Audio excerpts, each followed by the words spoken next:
1764। Company को बंगाल की दूसरी सफलता मिली थी बक्सर के युद्ध से। कुछ समय बाद मीर जाफर और कंपनी के मध्य मतभेद बढ़ गया। मीर जाफर किसके बीच मतभेद हुआ? कंपनी के बीच। तो कंपनी बोले तो अंग्रेज company, east India company, British east India company और किसके बीच हुआ मतभेद? तो मीर जाफर के बीच। कंपनी ने उस पर और अधिक नियंत्रण कस दिया। तो नियंत्रण क्या कसा? तो और धन की मांग कर दिया। तो कंपनी ने नवाब से बर्दवान नदिया प्रांत की मांग कर दी। नवाब बोले तो कौन?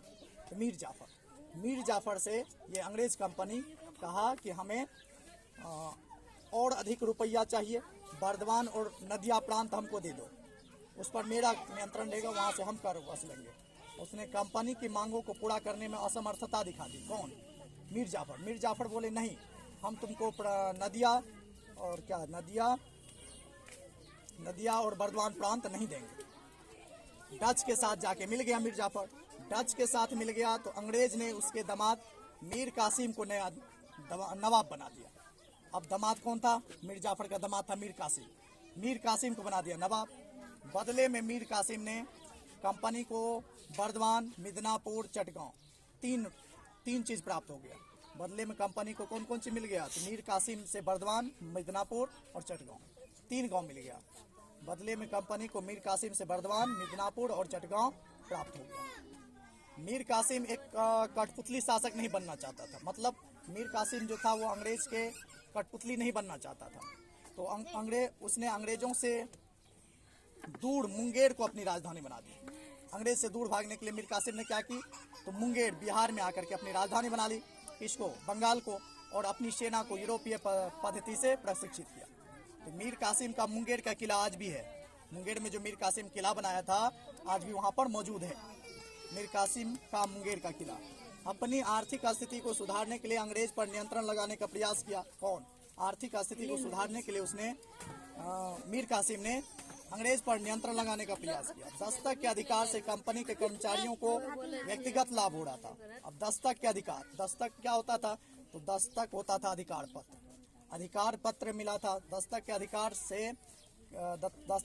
से कंपनी के कर्मचारी को व्यक्तिगत लाभ हो रहा था।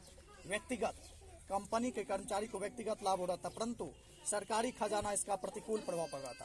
तो क्या करता था? जो दस्तक जो था मिला था, मतलब सरकारी अधिकार पत्र जो मिला था, तो कंपनी का यानी ब्रिटिश ईस्ट इंडिया कंपनी जो है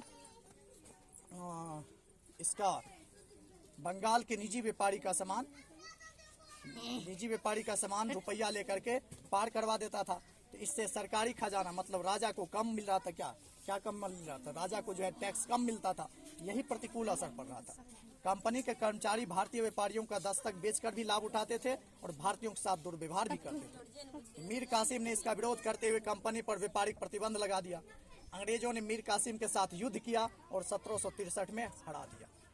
अंग्रेजों ने मीर कासिम के साथ युद्ध किया। अंग्रेज किसके साथ युद्ध किया था? मीर कासिम के साथ, और 1763 में हरा दिया। अपनी राजधानी छोड़कर मीर कासिम कहाँ भाग गया? अवध। वर्तमान में उसको क्या बोलते हैं? वर्तमान में बोलते हैं उसको उत्तर प्रदेश। क्या बोलते हैं? उत्तर प्रदेश। तो मीर कासिम भाग के कहाँ चला गया? तो मीर कासिम भाग के चला गया अवध। अवध के नवाब था वो उस समय सुजादौला से जाके मिल गया। और वहाँ मुगल बादशाह शाह आलम द्वितीय मौजूद था। वहाँ पर मुगल बादशाह कौन था? शाह आलम द्वितीय, जो दिल्ली का बादशाह था। कहाँ का बादशाह था? दिल्ली का बादशाह। अब तीनों मिलकर के अंग्रेज को बंगाल से निकालने का प्रयास किया। इस प्रकार 3 भारतीय शक्तियों और अंग्रेजों के बीच बक्सर का युद्ध हुआ 1764 में।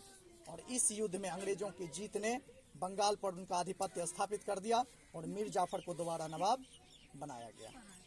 बस इतना ही। फिर अगले